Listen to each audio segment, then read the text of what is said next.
Perselisihan antara ayah Farel Prayoga, Joko Suyoto dengan manajer Farel, Muhammad Rais terkait penghasilan Farel yang mencapai 10 miliar semakin memanas.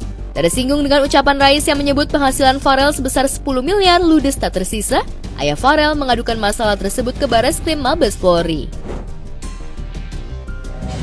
Terkait kemarin nama Rais diduga dilakukan oleh manajernya Farel Prayoga, inisial M.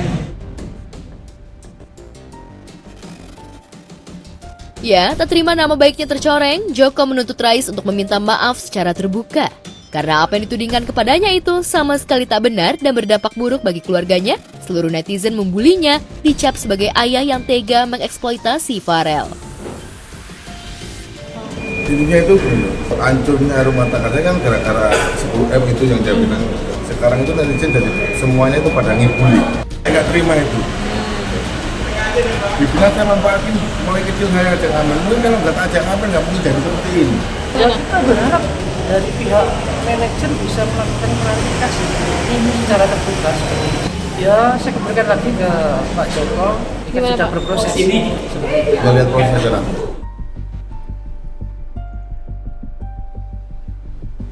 Usai mengadukan Rais ke Mabes Polri, Joko juga mendatangi Komnas Pelindungan Anak. Kedatangannya ke sana untuk mengklarifikasi atas laporan Rais terkait masalah antara Farel dan ayahnya. Ia juga ingin meluruskan hubungannya dengan Farel yang selama ini dikabarkan tidak baik, walaupun kini Farel banyak berubah.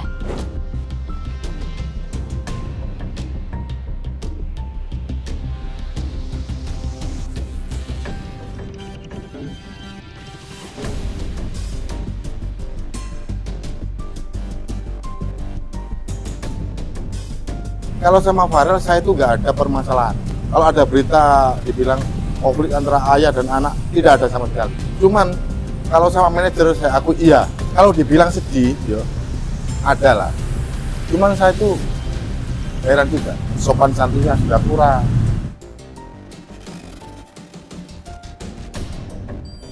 Menanggapi aduan ayah Farel ke Mabes Polri, Muhammad Rais mengaku tak gentar karena ia merasa tak pernah menuding Joko menghabiskan semua penghasilan Farel. Sementara Farel mengakui kisruh antara ayahnya dan manajernya adalah murni berawal dari ucapannya di sebuah podcast.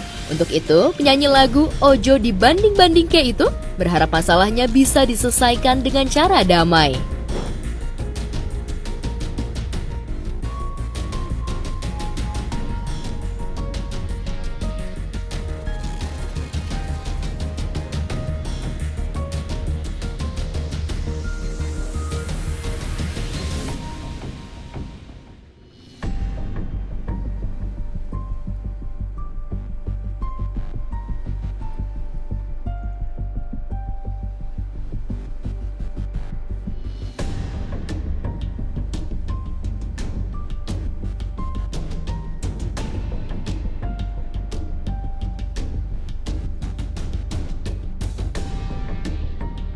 Tak hanya itu, dalam waktu dekat akan ada agenda pertemuan antara Farel dan ayahnya yang akan dimediasi oleh pihak Komnas Pelindungan Anak.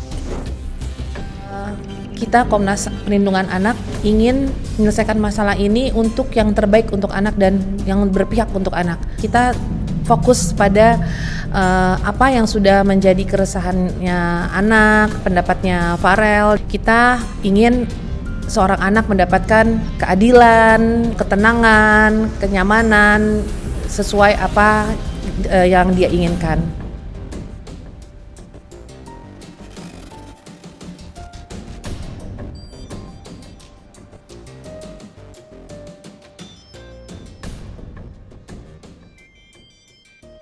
Kebahagiaan Clara Sinta bersama suami barunya Alexander Asad sepertinya terusik. Sejak munculnya Denny Gustav, mantan suaminya yang melayangkan gugatan ke pengadilan terkait harta Gonogini. Meski persidangan terus bergulir, namun Clara sama sekali tak pernah hadir. Namun karena serangan itu terus-menerus menghujamnya, selebgram yang gemar flexing kemewahan itu menggait Sunan Kalijaga untuk melawan semua tudingan tersebut. Tentu saja gugatan yang dilayangkan Denny membuat Clara bingung. Apalagi pundi-pundi rupiah dan harta benda yang selama ini dipertontonkan di sosial media merupakan hasil jerih payahnya. Tak ada sama sekali andil dari Denny. Bahkan ketika menikah, Denny datang membawa setampuk hutang piutang yang akhirnya beban itu dipikul Clara.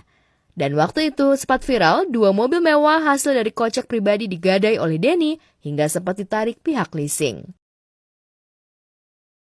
Ada harta-harta yang didapat selama pernikahan.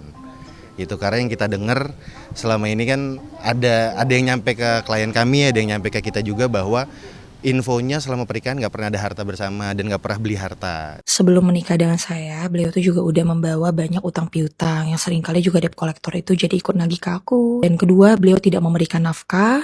Beliau itu melakukan transaksi yang nilainya bisa ditafsir 300 juta dari rekeningku ke rekening beliau dan ke rekening.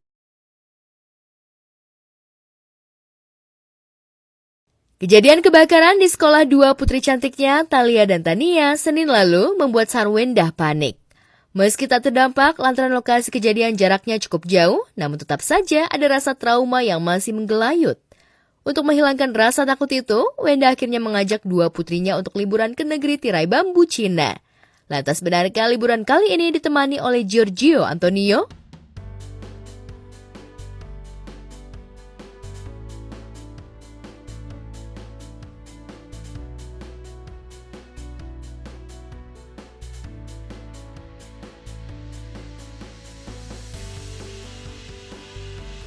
Jika dilihat di laman foto berbaginya, Gio tak ikut mendampingi. Gio seperti memberikan kebebasan Wenda untuk bisa memberai kebersamaan dengan anak-anaknya. Tapi sebelumnya, Gio dan Wenda sudah pelesiran romantis terlebih dahulu ke Thailand berdua tanpa anak-anak. Semakin lama, hubungan Wenda dan Gio semakin lengket. Keduanya seperti tak bisa lepas. Kemanapun selalu berdua, hingga pekerjaan pun mereka lakukan berdua. Karena seringnya bertemu, membuat anak-anak Wenda dekat dengan Gio.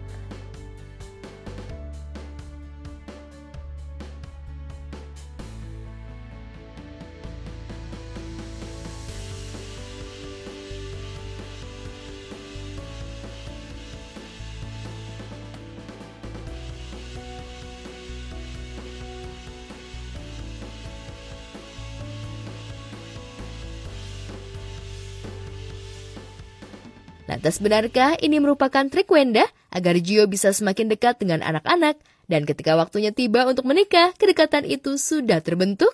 Benarkah tahun ini keduanya siap melanjutkan hubungan ke jenjang yang lebih serius? Cari berita selebriti dan lifestyle yang lagi viral. Di sini tempatnya. Yuk subscribe, like, dan share. Oke Zone Vibes. All the vibes you need.